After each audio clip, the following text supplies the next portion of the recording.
Bismillahirrahmanirrahim. Assalamualaikum warahmatullahi wabarakatuh. Kali ini kita akan masuk ke materi energi dan perubahan. Energi, pengertian energi adalah kemampuan untuk melakukan usaha atau kerja. Energi disebut juga dengan tenaga. Hukum kekekalan energi berbunyi sebagai berikut: energi tidak dapat diciptakan dan tidak dapat dimusnahkan.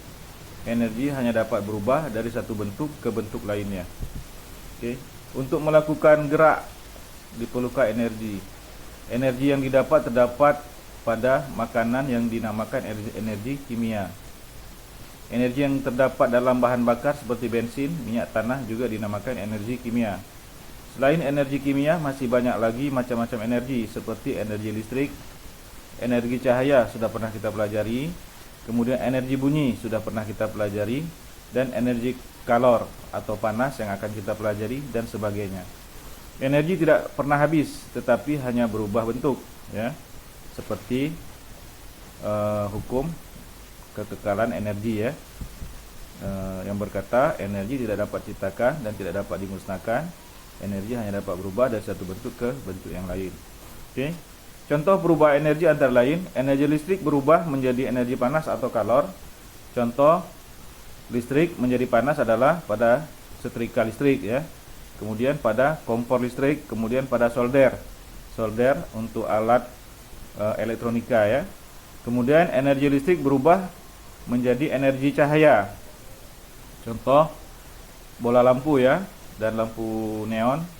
Kemudian energi listrik berubah menjadi energi gerak. Contoh kipas angin, mobil mainan, dan lain-lain, ya. Kemudian energi listrik berubah menjadi energi suara seperti di radio, bel listrik, alarm, sirine.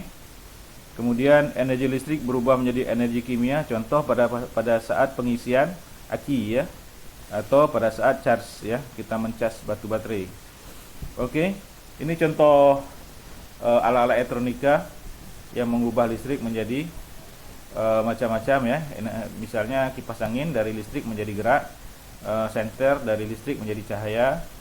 Kemudian ini mobil mainan dari listrik menjadi gerak, ya. Setrikaan dari listrik menjadi panas. Kemudian aki dari listrik menjadi kimia, ya. Bentuk energi dapat mengalami perubahan. Perubahan bentuk energi dinamakan dalam kegiatan sehari-hari, ya. Beberapa contoh perubahan bentuk energi dimanfaatkan dalam kehidupan sehari-hari. Beberapa contoh perubahan bentuk energi sebagai berikut: perubahan energi gerak menjadi energi panas. Contoh bisa kalian lakukan dengan menggosok-gosok tangan kalian.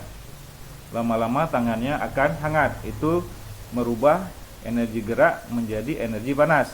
Atau kalian ambil kayu, 2 buah kayu, batang kayu, kemudian kalian gosok-gosok, ya, sekian lama, kemudian kalian cek, akan terasa panas, ya, di kayu tersebut. Kemudian perubahan energi gerak menjadi energi bunyi. Contoh saat kita bertepuk tangan. Kalau kalian bertepuk tangan akan terdengar bunyi. Itu berasal dari energi gerak menjadi energi bunyi. Kemudian perubahan energi panas menjadi energi gerak. Contoh kertas yang dibentuk spiral, ya kan, akan berputar saat dipanasi di atas lilin. Jadi kertas kalian bentuk spiral, kemudian kalian taruh di atas lilin, dia akan berputar-putar, ya. Kalian boleh coba. Kemudian perubahan energi kimia menjadi energi panas. Contoh energi dari makanan yang menghasilkan panas setelah dimakan, ya. Adanya energi panas ditandai dengan timbulnya keringat dari tubuh setelah makan. Kemudian perubahan energi listrik menjadi energi panas. Contoh pada setrika listrik, solder, dan lain-lain, ya. Energi panas. Energi panas adalah segala kemampuan yang terjadi akibat adanya pengaruh panas. Sumber energi panas utama adalah matahari, ya. Jadi sumber energi panas adalah semua benda yang dapat menghasilkan panas. Sedangkan sumber energi panas di dunia ini adalah matahari. Jadi sumber utamanya adalah matahari, ya. Sifat-sifat energi panas: tidak dapat dilihat, tidak dapat didengar, tidak mempunyai bau, dapat berpindah ke tempat lain. Kemudian macam-macam perpindahan panas. Ini yang perlu kalian pahami. Jadi macam-macam perpindahan panas itu ada beberapa. Pertama adalah radiasi atau pancaran. Radiasi yang paling sering kita alami adalah yaitu cahaya matahari. Saat kita keluar rumah pada saat matahari lagi terik, maka kulit kita akan terasa panas. Dari mana panas matahari sampai ke kita? Melalui udara ya. Itu yang disebut dengan radiasi, pancaran ya. Jadi radiasi adalah perpindahan panas secara memancar tanpa melalui zat perantara. Jadi dia tidak perlu zat perantara. Dia hanya perlu udara sebagai zat perantaranya ya. Oke, kemudian contohnya adalah matahari, atau pada saat kalian camping atau pada saat kalian berkemah pada malam hari sering dibakar api unggun dan kalian akan duduk di sekitar api unggun, maka kalian akan terasa panas dari api unggun yang dibakar. Nah, padahal kalian tidak menyentuh api unggun tersebut. Dari mana panasnya itu? Yaitu panasnya adalah memancar dari api unggun melalui udara, kemudian memanasi kulit kalian. Jadi itulah yang disebut dengan radiasi. Kemudian konduksi atau hantaran. Konduksi adalah perpindahan panas melalui zat perantara tanpa disertai perpindahan zat perantara tersebut ya. Misalnya pada saat kalian membuat kopi, saat mengaduk kopi panas dengan sendok, ya kan? Kemudian sendok kalian lama-lama ikut panas. Atau pada saat kalian menggoreng ikan ya, pakai sendok sendok penggorengan itu, lama-lama tangan kalian terasa panas. Karena apa? Karena sendoknya terbuat dari logam ya, dari besi atau dari aluminium. Makanya pada sendok penggorengan sering pegangannya itu diberi kayu ya, atau diberi plastik, atau diberi karet ya, sehingga tidak terlalu panas ya, walaupun panas tapi tidak terlalu panas ya. Kemudian konveksi adalah perpindahan panas melalui zat perantara disertai perpindahan zat perantara itu. Dan yang contoh paling mudah adalah pada saat kita memasak air ya, itu yang contoh yang paling umum kita temukan sehari-hari. Maka pada saat air dimasak, maka yang bagian bawah adalah bagian yang paling dekat dengan api, itu akan panas lebih dulu ya. Nah, pada saat dia panas, dia akan naik ke atas, kemudian akan mendorong air dingin yang ada di atasnya untuk ke bawah, dan kemudian air itu akan dipanaskan lagi, dan begitu seterusnya sampai dia mendidih. Oke, kemudian energi bunyi udah kita pelajari, jadi tidak perlu kita bahas lagi. Energi alternatif, ini yang paling perlu kalian pahami, yaitu energi alternatif. Ini yang perlu kalian sampaikan kepada siswa kalian kelak ya. Karena energi alternatif ini adalah energi yang penting di masa yang akan datang ya.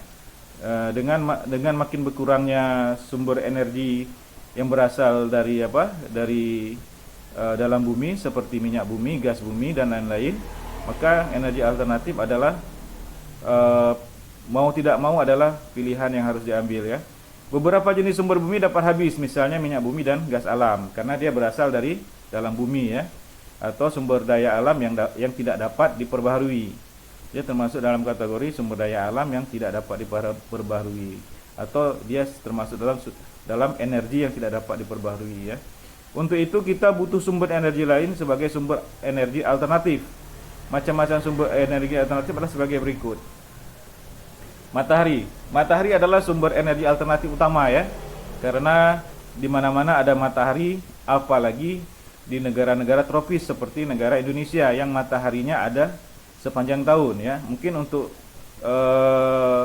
negara-negara yang letaknya lebih ke selatan atau lebih ke utara, mungkin ada masa-masa mereka akan kekurangan cahaya matahari ya.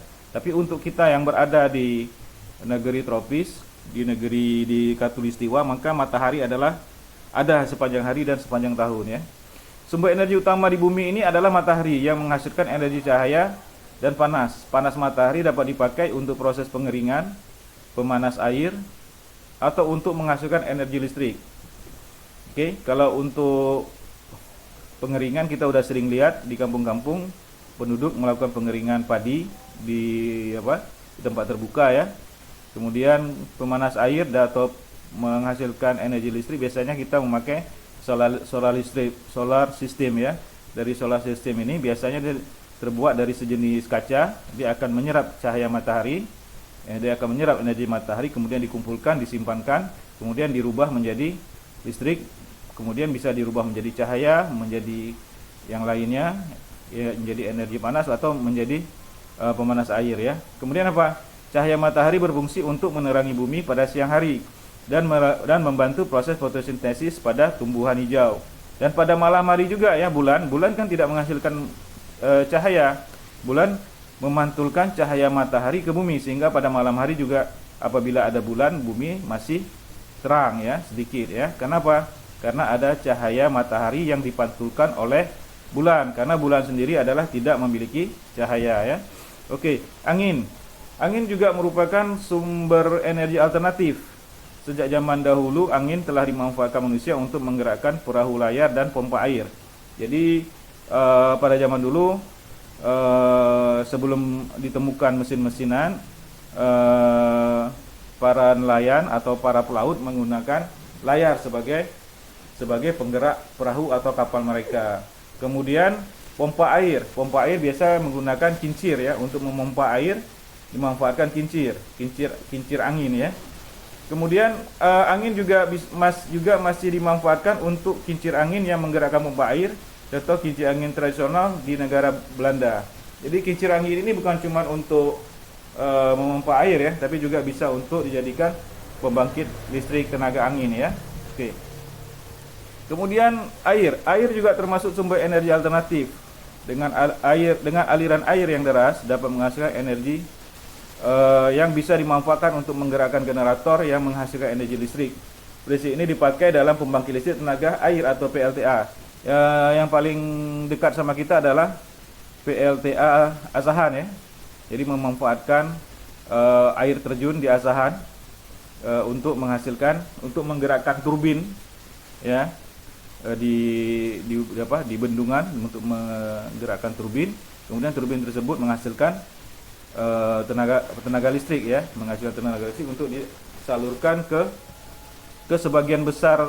sebagian Pulau Sumatera, termasuk Aceh juga. Sebagian besar listriknya berasal dari pembangkit listrik tenaga air Asahan dari Sumatera Utara ya. Oke.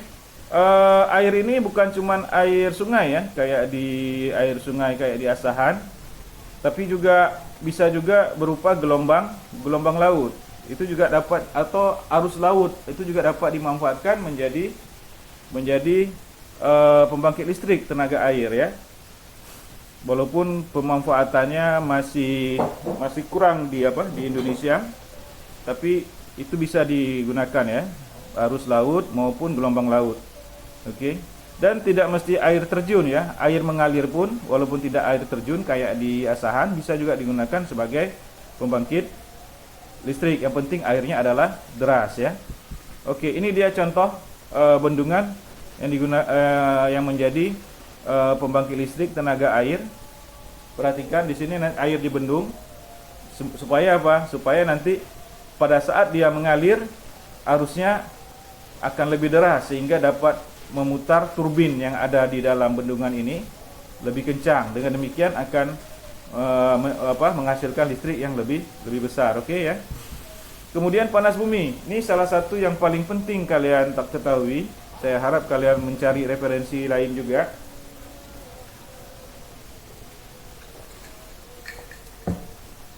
Panas bumi ya. Panas bumi ini merupakan sumber energi alternatif yang paling banyak ya di Indonesia ya. Dan energi yang dihasilkan juga sangat besar ya. Contoh negara yang memanfaatkan panas bumi atau geotermal ya sebagai sumber energinya adalah Islandia. Sebelum mereka memanfaatkan panas bumi, Islandia merupakan negara dengan pengkonsumsi minyak bumi yang paling besar. Untuk apa? Untuk membangkitkan tenaga listrik mereka. Jadi mereka dulu memakai minyak bumi sebagai bahan bakar pembangkit tenaga listrik mereka. Sehingga apa? Sehingga membuat negara tersebut hampir-hampir bangkrut ya. Hampir-hampir kesulitan ekonomi. Kenapa? Karena Islandia merupakan negara yang letaknya di utara, sangat di utara, sehingga hampir sebagian besar dan sepanjang tahun mereka diliputi oleh es ya. Paling tidak mereka akan merasakan udara yang dingin. Jadi mereka memerlukan energi panas yang pemanas ruangan yang banyak. Oleh karena itu mereka membutuhkan tenaga listrik yang besar. Nah, pada saat masa mereka menggunakan minyak bumi sebagai sumber energi, sumber bahan bakar untuk pembangkit tenaga listrik mereka hampir-hampir bangkrut. Kemudian mereka merubah sumber energi mereka dari minyak bumi ke panas bumi, karena di sana banyak geotermal ya. Jadi mereka memanfaatkan panas bumi yang ada di tempat mereka. Jadi mereka di sana geotermalnya banyak ya, sama kayak kita di Indonesia. Nah, walaupun dengan investasi yang besar, nah saat ini mereka bisa memanfaatkan energi listrik yang berlimpah yang berasal dari uap atau berasal dari geotermal tersebut ya, dari panas bumi tersebut. Nah, Indonesia mungkin bisa mencontoh Islandia dalam hal ini ya, untuk mengatasi krisis listrik yang melanda Indonesia. Namun memang dibutuhkan investasi yang besar di awalnya. Namun kemudian apabila telah selesai maka tinggal menikmati keuntungannya ya. Jadi bumi kita tersusun atas lapisan-lapisan batuan, yaitu lapisan dalam perut bumi yang merupakan batuan pijar yang sangat panas. Panas dari batuan dapat dimanfaatkan sebagai sumber energi panas bumi yang kemudian diolah dalam pembangkit listrik tenaga uap ya, atau geotermal ya. Proses yang terjadi pada pembangkit listrik tenaga uap atau PLTU adalah sebagai berikut. Dengan mengalirkan air ke dalam tanah sampai ke lapisan batuan yang sangat panas, air kemudian mendidih dan berubah menjadi uap panas. Uap panas ini yang memutar turbin. Turbin kemudian memutar generator menghasilkan energi. Itu dia kalau PLTU ya. Kalau geotermal sebenarnya kita tidak perlu mengalirkan air, karena geotermal ini adalah panas bumi yang keluar secara alami ya. Keluar dalam jumlah besar secara alami, seperti di Selawah ya. Kalau kita di Islandia itu banyak ya. Jadi kalau kita di sini di Selawah itu banyak juga. Itu keluar terus dia uap air itu, keluar terus panas bumi itu. Biasanya di sekitarnya nanti ada menghasilkan air panas, kayak Isuum juga itu salah satu bentuk dari dari panas bumi ya, bentuk geotermal. Ya, itu bisa dimanfaatkan tanpa perlu mengalirkan air. Tapi bisa juga kita tinggal mengalirkan air di sana, dan itu tidak perlu tenaga ya. Karena air bisa kita alirkan langsung ke lapisan batu dalam bumi sehingga menghasilkan uap air yang dapat digunakan untuk memutar turbin, ya kan? Memutar turbin kemudian memutar generator yang menghasilkan listrik, ya. Oke ya, bisa ya. Itu prosesnya terjadi di pembangkit listrik tenaga uap dengan mengalirkan air dalam tanah sampai ke lapisan batuan yang sangat panas. Air kemudian mendidih dan berubah menjadi uap panas. Uap panas inilah yang memutar turbin. Turbin kemudian memutar generator dan menghasilkan energi listrik. Tapi pada pusat geotermal sebenarnya tidak perlu kita mengalirkan air pun bisa. Karena apa? Karena mereka tempat-tempat geotermal itu kayak di Selawah itu dia terus-menerus mengeluarkan uap air secara alami ya. Oke ya. Ini contoh pembangkit listrik tenaga uap ya. Contohnya. Oke. Bahan bakar bio ya. Ini salah satu bahan bakar bio. Kita termasuk negara dengan penghasil bahan biodiesel terbesar ya di dunia, dan menjadi sasaran cemburu negara-negara Eropa. Jadi mereka melarang masuk atau mengenakan bea yang besar ya terhadap produk kelapa sawit kita, baik itu minyak makan maupun bentuk-bentuk lain, dan terutama bentuk biodiesel ya. Jadi biodiesel ini berasal dari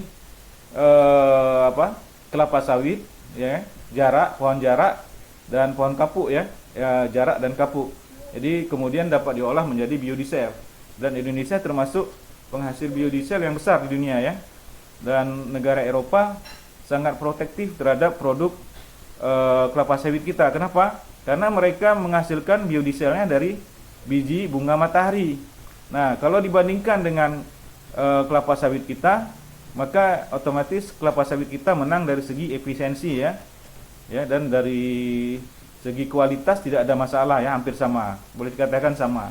Mungkin lebih bagus kelapa sawit kita. Makanya Eropa sangat anti dengan produk kelapa sawit kita. Ya, bahan bakar bio ini adalah bahan bakar bio adalah bahan bakar yang berasal dari hewan maupun tumbuhan. Kelapa sawit, jarak, dan kapuk dapat diolah menjadi biodiesel. Singkong, ubi, jagung, dan sagu dapat diolah menjadi bioetanol ya. Biodiesel dapat digunakan untuk mengganti solar, sedangkan bioetanol dapat mengganti bensin atau premium. Bahan bakar yang dibuat dari campuran bensin dengan bioetanol disebut gasohol. Kalau biogas diolah dari kotoran hewan dan manusia ya. Kayak di pengolahan sampah kita yang di belakang Kedah itu, di kampung Jawa sana ya, itu diolah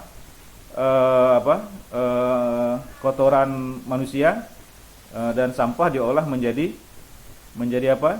listrik ya. Listriknya dialirkan ke menghasilkan gas ya. Gasnya menghasilkan listrik dan gas. Listrik dan gasnya dialirkan ke penduduk-penduduk di sekitar tempat pembuangan sampah tersebut ya. Bahan bakar bio dimanfaatkan untuk bahan bakar kendaraan bermotor atau memasak sesuai jenisnya. Oke. Keuntungan dan kerugian sumber energi alternatif. Keuntungan: tidak mencemari lingkungan, tersedia cukup banyak, energi yang dihasilkan cukup besar. Oke ya. Jadi umumnya tidak mencemari lingkungan ya. Kalau kita misalnya menggunakan matahari, menggunakan dengan menggunakan angin dengan kincir angin ya kan, untuk menghasilkan listrik atau untuk memompa air, kemudian menggunakan matahari dengan memanfaatkan cahaya matahari, kita tangkap kemudian kita jadikan listrik atau pemanas air atau lainnya, maka itu tidak akan mencemarkan lingkungan. Beda apabila kita menggunakan minyak solar atau untuk pembangkit listrik tenaga diesel ya. Itu menyebabkan pencemaran lingkungan misalnya ya. Kemudian energi yang dihasilkan cukup besar ya. Matahari juga tidak terbatas, angin juga tidak terbatas. Kemudian juga panas bumi juga tidak terbatas ya. Jadi energinya sangat besar.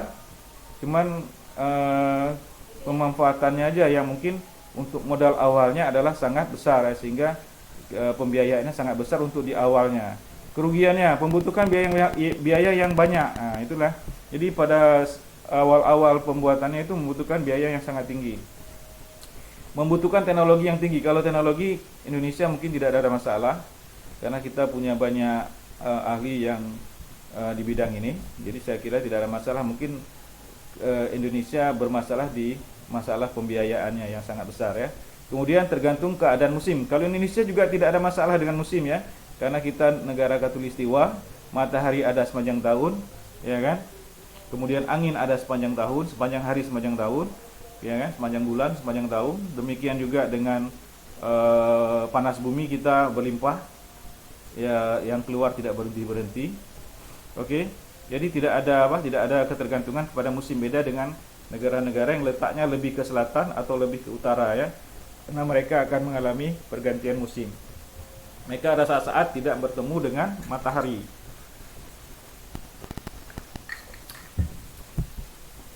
Energi listrik. Energi listrik merupakan salah satu bentuk energi yang dihasilkan oleh sumber listrik.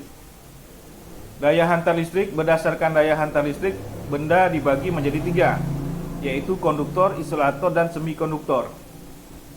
Konduktor yaitu benda-benda yang baik untuk menghantarkan listrik. Jadi benda-benda konduktor adalah benda-benda yang bagus ya, baik untuk digunakan sebagai penghantar listrik. Misalnya aluminium, besi, tembaga, dan air. Kalau kita lihat kabel listrik, isinya adalah besi dan tembaga umumnya ya. Nah, karena itu merupakan benda-benda yang gampang menghantarkan listrik. Nah, biasanya juga kabel listrik dibalut sama bahan isolator, yaitu benda-benda yang kurang baik untuk menghantarkan listrik. Ya, biasanya kalau kabel listrik luarnya adalah karet ya. Itu sebagai isolator supaya pada saat dialiri listrik tidak berbahaya ya. Jadi dia isolator, yaitu benda-benda yang kurang baik untuk menghantarkan arus listrik. Ya, kemudian ada semikonduktor. Semikonduktor yaitu benda-benda yang daya hantarnya di bawah konduktor, tetapi di atas isolator. Misalnya silikon ya. Oke. Ini dia. Ini kalian sering lihat di kampung-kampung kalian. Ini namanya gardu listrik ya. Ini yang untuk membagi listrik. Ini adalah tempat pembagi listrik ke rumah-rumah. Ya. Kalau ini meledak atau disambar petir, maka kampung tersebut akan mati lampu ya. Oke. Kemudian sumber energi listrik. Sumber energi listrik pertama adalah generator. Generator digunakan sebagai tenaga penggerak pada pembangkit listrik. PLTA, pembangkit listrik tenaga air. Itu dia air menggerakkan turbin, turbin menggerakkan generator, generator menghasilkan listrik. Geotermal menghasilkan uap, uap menggerakkan turbin, turbin menggerakkan generator, generator menghasilkan listrik ya. PLTM, pembangkit listrik tenaga matahari. Panas matahari ditangkap atau dikumpulkan dengan menggunakan solar system ya kan, semacam kaca untuk menangkap cahaya matahari, kemudian dikumpulkan, kemudian dirubah menjadi tenaga listrik ya. Kemudian PLTN, pembangkit listrik tenaga nuklir. Oke, menggunakan nuklir sebagai bahan bakarnya ya, dan ini sangat berbahaya ya, karena kejadian di Fukushima ya, pembangkit listrik tenaga nuklir Fukushima pada saat terjadi gempa dan tsunami 2011 di Jepang, maka terjadilah kebocoran di pembangkit listrik tenaga nuklir Fukushima, sehingga penduduk di sekitar daerah Fukushima harus diungsikan ya, dan beberapa terkena radiasi nuklir. Oke. Kemudian PLTU. PLTU adalah pembangkit listrik tenaga uap dan juga pembangkit listrik tenaga geotermal ya, yang kita bicarakan tadi. Oke, tapi untuk ukuran kecil generator, untuk ukuran rumah maupun untuk ukuran gedung itu disebut genset ya biasanya ya.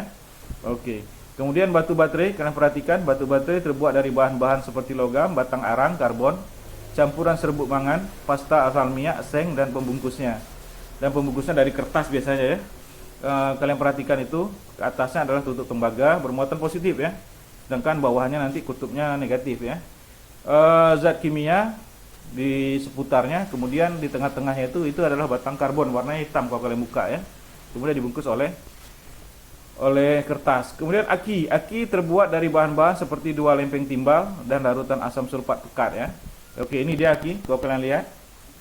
Oke, kemudian ini dia baterai tadi. Oke, rangkaian listrik, kita masuk ke rangkaian listrik. Rangkaian listrik terbuka dan rangkaian listrik tertutup. Rangkaian listrik tertutup dikatakan rangkaian listrik tertutup jika kutub positif dan kutub negatif berhubungan sehingga muncul aliran listrik. Hal ini ditunjukkan dengan lampu yang menyala. Sedangkan rangkaian terbuka dikatakan rangkaian terbuka jika kutub positif dan kutub negatif tidak berhubungan sehingga tidak ada aliran listrik. Jadi kalau rangkaian tertutup, rangkaiannya terhubung semua sampai dari baterai positif ya, masuk ke rangkaian listrik, kemudian sampai ke baterai bagian negatif. Sedangkan kalau rangkaian terbuka itu tidak tersambung ya, terputus. Kita lihat gambarnya. Perhatikan, ini adalah rangkaian listrik tertutup apabila semua kabel ini tersambung. Nah, ini saklar ini kita sambung kemari ya, dalam posisi kalau ini kan terbuka, ini kita harus sambungkan semua. Ini sambung kemari, maka dia disebut adalah sebagai apa? Sebagai rangkaian listrik tertutup. Tapi seandainya saya putus saklarnya dibuka begini, dia putus, maka dia disebut sebagai rangkaian listrik terbuka. Bagaimana cara mengetahui apakah sebuah rangkaian listrik itu tertutup atau terbuka? Nah, apabila lampunya mati, berarti dia rangkaian listrik terbuka. Kenapa? Berarti kabelnya ada yang putus di sini ya. Tapi apabila lampunya hidup, maka berarti rangkaian tertutup. Kenapa? Berarti ini tersambung. Nah, rangkaian yang tersambung tersebut disebut rangkaian tersambung sampai ke sumber energinya, di sini baterai, ada disebut rangkaian tertutup. Sedangkan rangkaian yang terputus itu disebut rangkaian terbuka. Cara melihatnya adalah lampunya menyala atau tidak ya. Kalau menyala berarti rangkaian listrik tertutup, kalau tidak menyala berarti rangkaian listrik terbuka. Oke.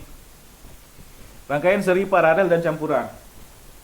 Rangkaian seri adalah rangkaian yang disusun secara berurutan. Jadi bisa kalian lihat gambar ini.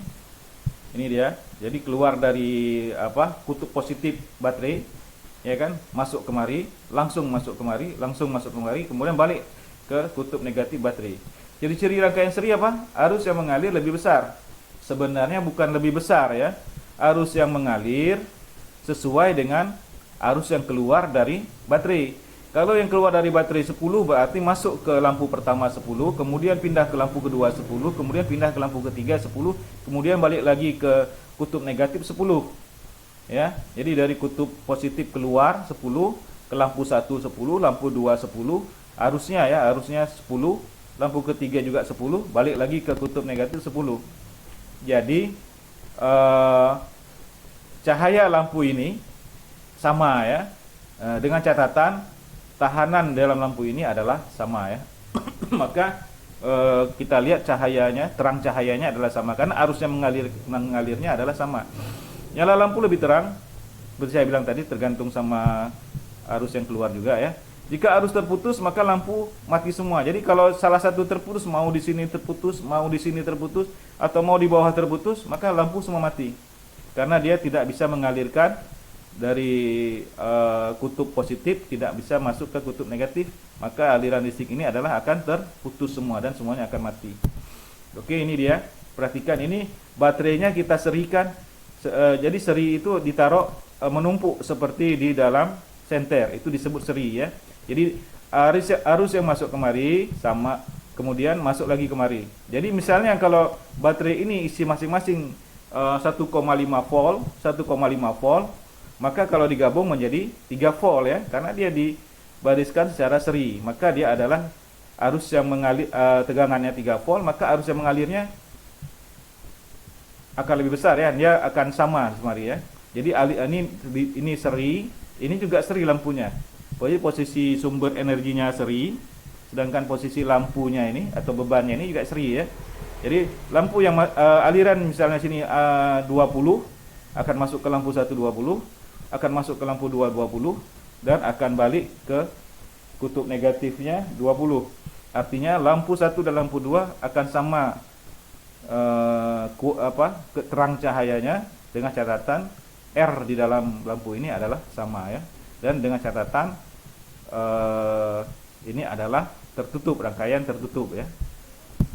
Oke, rangkaian paralel. Rangkaian paralel adalah rangkaian disusun berjajar atau bercabang. Ciri-ciri rangkaian paralel, arus yang mengalir lebih kecil. Nyala lampu kurang terang. Jika salah satu lampu terputus, maka lampu yang lain tetap nyala. Oke, kalian perhatikan. Kalau tadi arus yang mengalir misalnya 10 dari baterai ini, maka sampai di sini masih 10. Tapi begitu masuk cabang, dia akan dibagi dua. Dengan catatan resistor, tahanan atau resistor dari lampu ini sama ya, tahanan lampu ini sama. Maka apabila dia pindah kemari, maka dia akan terbagi dua ya. Kalau dia tadinya 10 sampai di sini keluar dari baterai, positif baterai 10, maka dia sampai di cabang dia akan bagi dua. Ini 5 ke kanan, 5 ke kiri 5 ya, dengan catatan R lampu ini atau resistor atau tahanan lampu ini adalah sama ya. Maka dia akan terbagi, arusnya akan masuk masing-masing adalah 5. Beda dengan yang seri tadi ya. Yang seri tadi apa? Kalau keluar 10 maka masuk ke lampu 1 10, masuk ke lampu 2 10, masuk ke lampu 3 10, balik lagi ke kutub negatifnya 10. Tapi kalau di paralel maka keluar dari baterai adalah 10, tapi begitu sampai di cabang dia akan dibagi dua, 5 kemari dengan catatan R lampunya adalah sama ya. Nah, maka nanti dia akan kembali lagi kemari sampai kemari 10 lagi dan masuk ke baterai lagi. Kenapa dikatakan lebih kecil? Karena terbagi dua ya kan. Kenapa dikatakan lampunya kurang terang? Karena arus yang mengalirnya kurang. Kalau yang lampu di seri tadi, lampu yang mengalir adalah 10 ya kan. 10 masuk ke lampu 1 10, kemudian keluar masuk ke lampu 2 10, kemudian keluar masuk ke lampu 3 10. Sedangkan di paralel arus yang masuk tinggal masing-masing adalah 5 karena dibagi di cabang ya. Makanya dia kelihatan kurang terang. Oke. Tapi kalau di seri tadi apabila putus aja di mana-mana, dia akan langsung mati semua. Tiga-tiganya mati lampu itu. Tapi kalau di paralel, kalau salah satu lampu terputus kabelnya, maka lampu ini tetap akan menyala dan menyalanya akan lebih terang. Kenapa? Karena arusnya tidak, misalnya ini terputus, nah, maka arusnya tidak akan mengalir kemari terbagi 5, tapi akan mengalir kemari 10-10-nya ya. Kalau lampunya ini tersambung, maka dia akan bagi 5 kemari, bagi 5 kemari. Tapi apabila ini terputus, yang sebelah kanan terputus, maka yang akan mengalir sebelah kiri adalah 10, arusnya 10 ampere ya.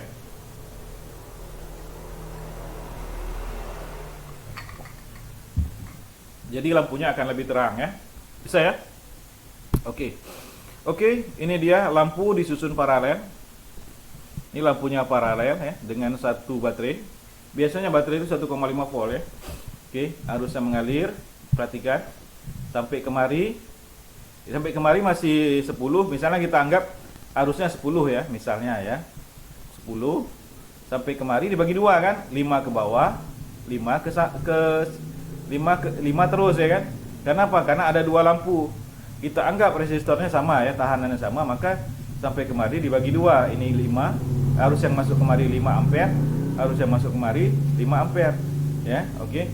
Seandainya di sini putus, maka lampu ini tetap nyala. Kenapa? Kenapa tetap nyala? Karena yang putus di sini aliran arusnya tidak akan ke sana, tapi masuk semari semua, dan di lampu yang ini akan lebih terang. Tadinya arusnya masuknya 55, sekarang karena ini putus, maka ini jadi tetap jadi 10 ya. Dia lebih terang. Tapi kalau putusnya di sini ya putus juga ya. Kalau putusnya di depan baterai atau di belakang baterai ya mati juga semua ya. Oke ya. Oke, ini dia baterai disusun paralel, lampunya seri ya. Nah, ini posisi paralel gini ya, dibagi ini paralel ya. Ini paralel. Ini baterainya paralel, ini lampunya seri ya. Oke ya. Oke, rangkaian campuran adalah rangkaian yang digabung secara seri dan paralel. Ini campuran ya, baterainya yang campuran ya. Jadi baterainya yang bawahnya dibuat paralel, yang atasnya dibuat seri. Ya, oke ya. Oke, ini dia. Ini coba kita perhatikan. Ini lampunya, baterainya dibuat seri. Jadi kalau dia 1,5 volt, 1,5 volt, ya kan?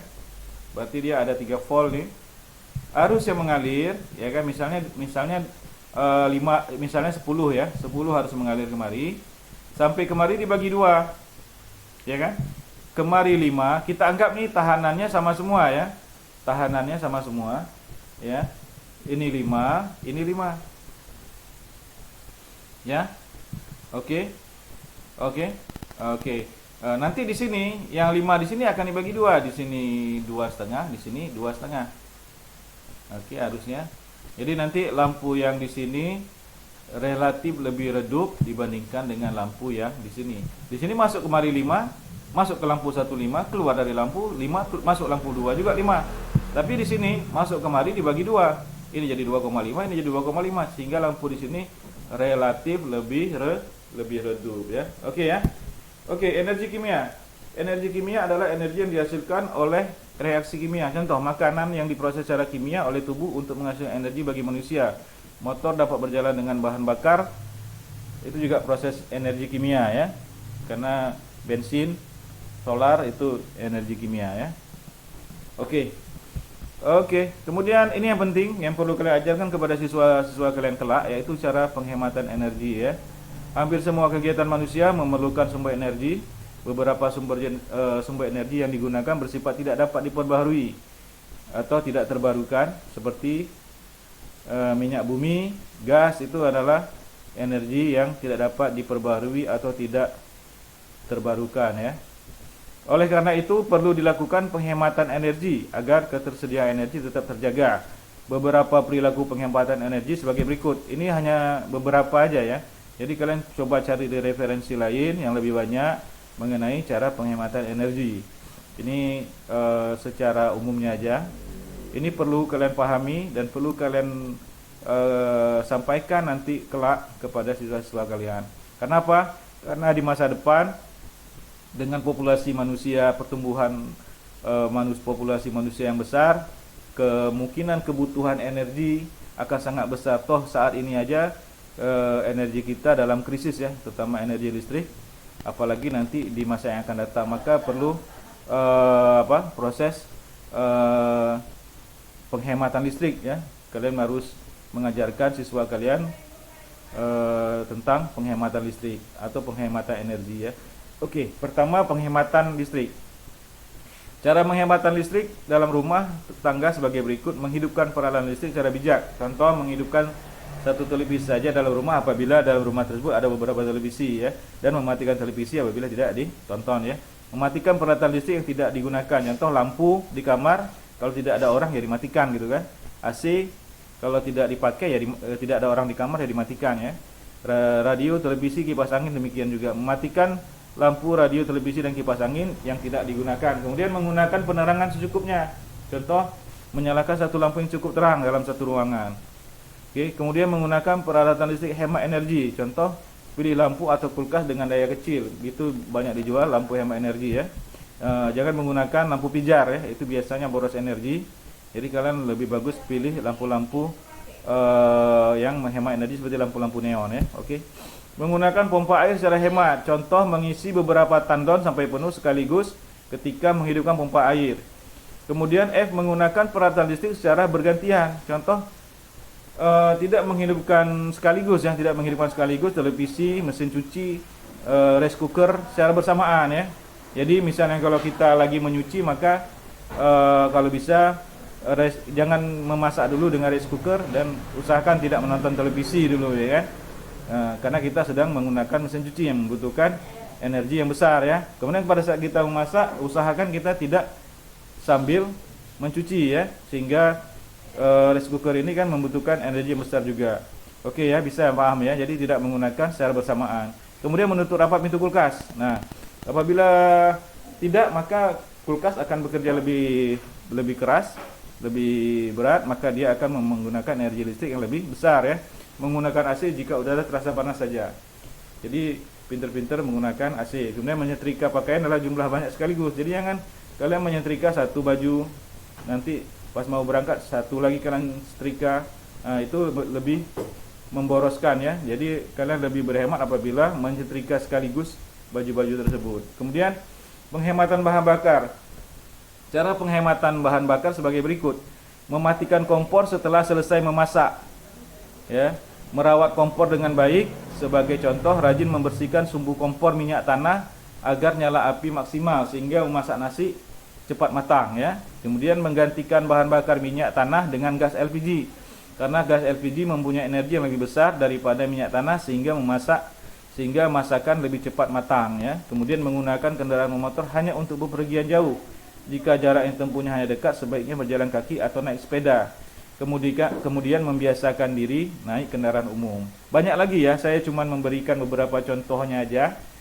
Saya harap kalian mencari literatur lain yang lebih lengkap, yang lebih detail, karena saya tidak mungkin menjelaskan secara detail di kuliah ini karena keterbatasan yang ada. Jadi saya harap kalian membuka-buka referensi lainnya, membaca-baca baik itu dari internet maupun dari buku-buku referensi ya. Itu aja mungkin kuliah kita di materi ini. Kalau ada pertanyaan silakan tanya melalui WA. Nanti akan saya jawab melalui WA. Tapi kalau memang perlu jawaban yang lebih detail, akan saya buat video tersendiri. Demikian aja kuliah kita hari ini. Saya tutup aja. Assalamualaikum warahmatullahi wabarakatuh.